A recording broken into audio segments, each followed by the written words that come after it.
The U.S. military is preparing for a new war. After years of a fruitless war on terror, the Pentagon is turning its focus to China and Russia. The recent White House decision to speed the deployment of an aircraft carrier battle group and other military assets to the Persian Gulf has led many in Washington and elsewhere to assume that the United States is gearing up for war with Iran. As in the lead up to the 2003 invasion of Iraq, U.S. officials have cited suspect intelligence data to justify elaborate war preparations. On May 13, Acting Secretary of Defense Patrick Shanahan even presented top White House officials with plans to send as many as 120,000 troops to the Middle East for possible future combat with Iran and its proxies. Later reports indicated that the Pentagon might be making plans to send even more soldiers than that. Hawks in the White House, led by National Security Advisor John Bolton, see a war aimed at eliminating Iran's clerical leadership as a potentially big win for Washington. Many top officials in the U.S. military, however, see the matter quite differently, as potentially a giant step backward into exactly the kind of low-tech ground war they've been unsuccessfully enmeshed in across the greater Middle East and Northern Africa for years and would prefer to leave behind. Make no mistake, if President Trump ordered the U.S. military to attack Iran, it would do so, and, were that to happen, there can be little doubt about the ultimate negative outcome for Iran. Its moth-eaten military machine is simply no match for the American one. Almost 18 years after Washington's war on terror was launched, however, there can be little doubt that any U.S. assault on Iran would also stir up yet more chaos across the region, displace more people, create more refugees, and leave behind more dead civilians, more ruined cities and infrastructure, and more angry souls ready to join the next terror group to pop up. It would surely lead to another quagmire set of ongoing conflicts for American soldiers. Think Iraq and Afghanistan, exactly the type of no-win scenarios that many top Pentagon officials now seek to flee. But don't chalk such feelings up only to a reluctance to get bogged down in yet one more war on terror quagmire. These days, the Pentagon is also increasingly obsessed with preparations for another type of war in another locale entirely. A high-intensity conflict with China, possibly in the South China Sea. After years of slogging it out with guerrillas and jihadists across the greater Middle East, the U.S. military is increasingly keen on preparing to combat peer competitors China and Russia, countries that pose what's called a multi-domain challenge to the United States. This new outlook is only bolstered by a belief that America's never-ending war on terror has severely depleted its military, something obvious to both Chinese and Russian leaders who have taken advantage of Washington's extended preoccupation with counterterrorism to modernize their forces and equip them with advanced weaponry. For the United States to remain a paramount power, so Pentagon thinking now goes, it must turn away from counterterrorism and focus instead on developing the wherewithal to decisively defeat its great power rivals. This outlook was made crystal clear by then Secretary of Defense Jim Mattis in testimony before the Senate Armed Services Committee in April 2018. The negative impact on military readiness resulting from the longest continuous period of combat in our nation's history has created an overstretched and under-resourced military, he insisted. Our rivals, he added, used those same years to invest in military capabilities meant to significantly erode America's advantage in advanced technology. China, he assured the senators, is modernizing its conventional military forces to a degree that will challenge U.S. military superiority. In response, the United States had but one choice, to reorient its own forces for great power competition. Long-term strategic competition, not terrorism, is now the primary focus of U.S. national security. This outlook was, in fact, already enshrined in the National Defense Strategy of the United States of America, the Pentagon's overarching blueprint governing all aspects of military planning. Its $750 billion budget proposal for fiscal year 2020, unveiled on March 12, was said to be fully aligned with this approach. The operations and capabilities supported by this budget will strongly position the U.S. military for great power competition for decades to come, Acting Secretary of Defense Shanahan said at the time. In fact, in that budget proposal, the Pentagon made sharp distinctions between the types of wars it sought to leave behind and those it sees in its future. Deterring or defeating great power aggression is a fundamentally different challenge than the regional conflicts involving rogue states and violent extremist organizations we faced over the last 25 years, it noted. The FY 2020 budget is a major milestone in meeting this challenge, by financing the more capable force America needs to compete, deter, and win in any high-end potential fight of the future. Girding for high-end combat.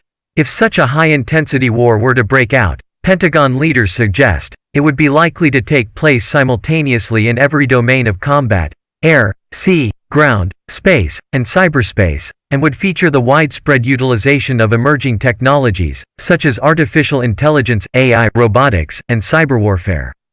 To prepare for such multi-domain engagements, the 2020 budget includes $58 billion for advanced aircraft, $35 billion for new warships, the biggest shipbuilding request in more than 20 years, along with $14 billion for space systems, $10 billion for cyberwar, $4.6 billion for AI and autonomous systems, and $2.6 billion for hypersonic weapons.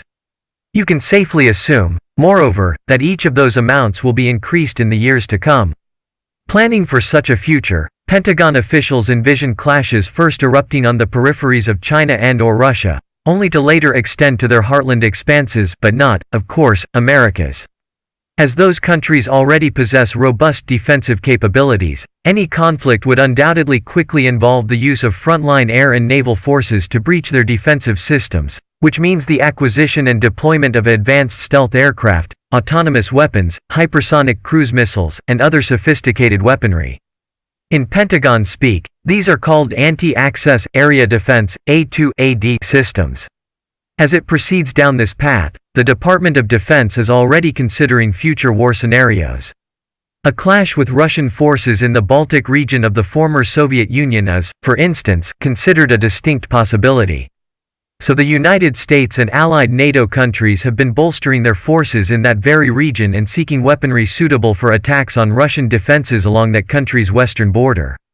Still, the Pentagon's main focus is a rising China, the power believed to pose the greatest threat to America's long-term strategic interests. China's historically unprecedented economic development has enabled an impressive military buildup that could soon challenge the U.S. across almost all domains. Admiral Harry Harris, Jr., commander of the Pacific Command, USPACOM, and now the U.S. ambassador to South Korea, typically testified in March 2018. China's ongoing military modernization is a core element of China's stated strategy to supplant the U.S. as the security partner of choice for countries in the Indo-Pacific. As Harris made clear, any conflict with China would probably first erupt in the waters off its eastern coastline and would involve an intense U.S. drive to destroy China's A2AD capabilities, rendering that country's vast interior essentially defenseless.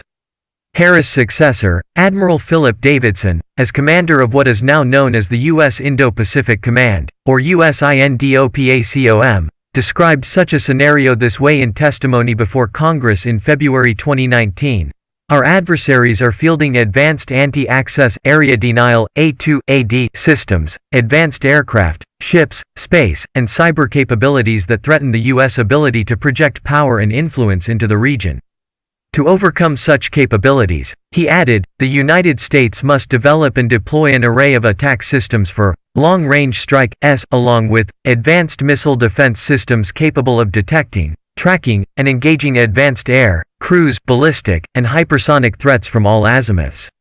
If you read through the testimony of both commanders, you'll soon grasp one thing, that the U.S. military, or at least the Navy and Air Force, are focused on a future warscape in which American forces are no longer focused on terrorism or the Middle East, but on employing their most sophisticated weaponry to overpower the modernized forces of China or Russia in a relatively brief spasm of violence, lasting just days or weeks. These would be wars in which the mastery of technology, not counterinsurgency or nation building, would, so, at least, top military officials believe, prove the decisive factor.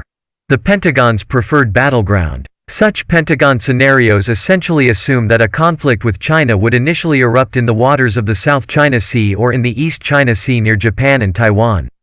U.S. strategists have considered these two maritime areas America's first line of defense in the Pacific since Admiral George Dewey defeated the Spanish fleet in 1898 and the United States seized the Philippines. Today, USINDOPACOM remains the most powerful force in the region with major bases in Japan, Okinawa, and South Korea. China, however, has visibly been working to erode American regional dominance somewhat by modernizing its navy and installing along its coastlines short and medium-range ballistic missiles, presumably aimed at those U.S. bases. By far its most obvious threat to U.S. dominance in the region, however, has been its occupation and militarization of tiny islands in the South China Sea, a busy maritime thoroughfare bounded by China and Vietnam on one side, Indonesia and the Philippines on the other. In recent years, the Chinese have used sand dredged from the ocean bottom to expand some of those islets, then setting up military facilities on them, including airstrips, radar systems, and communications gear. In 2015, China's President Xi Jinping promised President Obama that his country wouldn't take such action, but satellite imagery clearly shows that it has done so. While not yet heavily fortified, those islets provide Beijing with a platform from which to potentially foil U.S. efforts to further project its power in the region. These bases appear to be forward military outposts, built for the military, garrisoned by military forces, and designed to project Chinese military power and capability across the breadth of China's disputed South China Sea claims, Admiral Harris testified in 2018. China has built a massive infrastructure specifically, and solely, to support advanced military capabilities that can deploy to the bases on short notice. To be clear, U.S. officials have never declared that the Chinese must vacate those islets or even remove their military facilities from them. However, for some time now, they've been making obvious their displeasure over the buildup in the South China Sea. In May 2018, for instance, Secretary of Defense Mattis disinvited the Chinese Navy from the biennial Rim of the Pacific exercises, the world's largest multinational naval maneuvers, saying that there are consequences for that country's failure to abide by Xi's 2015 promise to Obama. That's a relatively small consequence, he added. I believe there are much larger consequences in the future. What those consequences might be, Mattis never said. But there is no doubt that the U.S. military has given careful thought to a possible clash in those waters and has contingency plans in place to attack and destroy all the Chinese facilities there. American warships regularly sail provocatively within a few miles of those militarized islands in what are termed Freedom of Navigation Operations, or FRONOPS, while U.S. air and naval forces periodically conduct large-scale military exercises in the region. Such activities are, of course, closely monitored by the Chinese. Sometimes, they even attempt to impede FRONOPS operations, leading more than once to near collisions. In May 2018, Admiral Davidson caused consternation at the Pentagon by declaring, China is now capable of controlling the South China Sea in all scenarios short of war with the United States, a comment presumably intended as a wake-up call, but also hinting at the kinds of conflicts U.S. strategists foresee arising in the future. The Navy's war versus Bolton's war. The U.S. Navy sends a missile-armed destroyer close to one of those Chinese-occupied islands just about every few weeks. It's what the U.S. High Command likes to call showing the flag, or demonstrating America's resolve to remain a dominant power in that distant region, though were the Chinese to do something similar off the U.S. West Coast it would be considered the scandal of the century and a provocation beyond compare. Just about every time it happens, the Chinese authorities warn off those ships or send out their own vessels to shadow and harass them. On May 6, for example, the U.S. Navy sent two of its guided missile destroyers, the USS Preble and the USS Chung Hoon, on a FRONOPS mission near some of those islands, provoking a fierce complaint from Chinese officials. This deadly game of chicken could, of course, go on for years without shots being fired or a major crisis erupting. The odds of avoiding such an incident are bound to drop over time, especially as, in the age of Trump, U.S.-China tensions with over other matters, including trade, technology, and human rights, continue to grow. American military leaders have clearly been strategizing about the possibility of a conflict erupting in this area for some time and, if Admiral Davidson's remark is any indication, would respond to such a possibility with considerably more relish than most of them due to a possible war with Iran. Yes, they view Iran as a menace in the Middle East and no doubt would like to see the demise of that country's clerical regime. Yes, some Army commanders like General Kenneth McKenzie, head of the U.S. Central Command, still show a certain John Bolton-style relish for such a conflict. But Iran today, weakened by years of isolation and trade sanctions, poses no unmanageable threat to America's core strategic interests and, thanks in part to the nuclear deal negotiated by the Obama administration, possesses no nuclear weapons. Still, can there be any doubt that a war with Iran would turn into a messy quagmire, as in Iraq after the invasion of 2003, with guerrilla uprisings, increased terrorism, and widespread chaos spreading through the region? Exactly the kind of forever wars much of the U.S. military, unlike John Bolton, would prefer to leave behind. How this will all play out obviously can't be foreseen, but if the United States does not go to war with Iran, Pentagon reluctance may play a significant role in that decision. This does not mean, however, that Americans would be free of the prospect of major bloodshed in the future. The very next naval patrol in the South China Sea, or the one after that, could provide the spark for a major blow-up of a very different kind against a far more powerful, and nuclear-armed, adversary. What could possibly go wrong? Don't forget to like our video and subscribe for our channel.